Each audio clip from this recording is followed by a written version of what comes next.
Hi, this is John Liette from MindStream Analytics, back with another snippet of information about planning and budgeting cloud services. In this video, I'm going to give you a short overview of the backup process and functionality within planning and budgeting cloud services to give you a better idea of how you can protect yourself against any kind of disaster recovery stuff, but also to be able to leverage backups for snapshot purposes of different versions of your environment.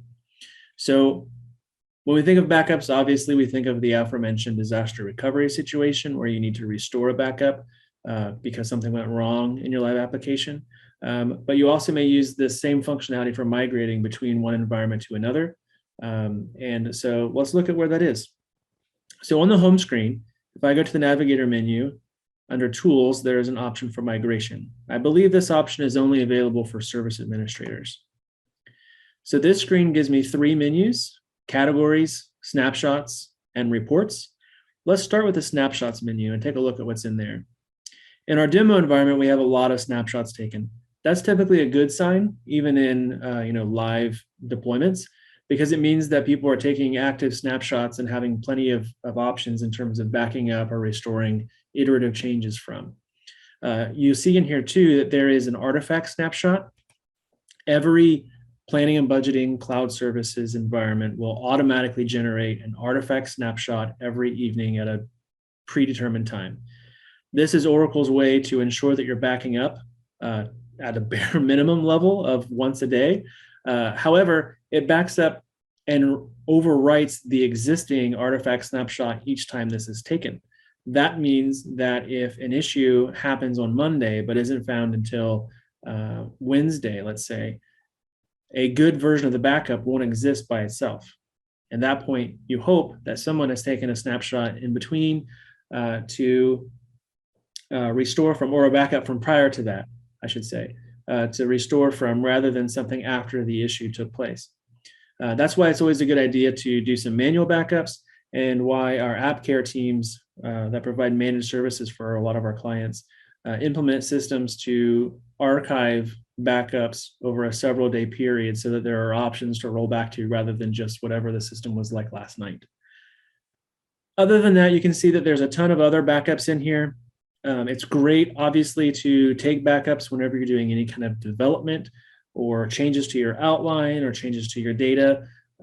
It's just a safety net to fall back on in case something goes a little sideways in any of those processes. So to take a backup, on the category screen, there's a button for backup. By clicking this without any options selected, it will by default back up the entire environment, data, and all. It's as simple as clicking the backup button, giving it a name, and then clicking OK. Now you can see here, it pops up the migration status report where I can see the current process that's running, how many steps it has to complete, what time it started. And I can also see historical information about the last times that backups were taken, who ran them, what was updated, how long it took. You can see that backing up this entire environment takes less than a minute. And in fact, that's kind of my experience, is that the backup process typically takes around a minute or less, even for environments that have several gigabytes worth of data in them. So I'll let this finish while I go look at some other things. So that was an option where we could back up an entire application. Alternatively, we can choose just pieces and parts of what we want to update. Maybe we just want to back up just the data management component, or maybe I want to go even further within there and only back up certain parts of the data management component of the application. I have flexibility here with what I back up and what I'm retrieving there. So if I click close, if I go back and look at my snapshots, I also have an important function and ability here that I can download any of these snapshots to my local machine. These download in the form of a single zip file for each of these, which means that I can take a snapshot, download it, have it stored on my local machine, just in case I lost some access to the cloud or something went totally wrong, or if I just needed to upload it into a different environment, like a test environment. That's what makes the download. That's what makes the download feature so handy.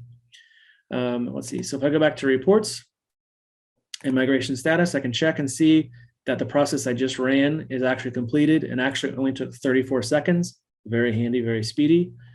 And then if I ever wanted to restore from any of those snapshots, back on the snapshot menu, I can pick a specific snapshot let's say it was this one, I could expand it to if I had different options within it. And similar to the backup menu, I can choose either all or just pieces and parts in which to import back into the application as a restore measure. So that's a great little overview of the backup functionality. I hope you found it informative. If you have questions about this or any other topic, definitely reach out to us at mindstreamanalytics.com and we'll be happy to help you. Also keep an eye on our YouTube channel and other social media for more information in the future. Thanks for watching.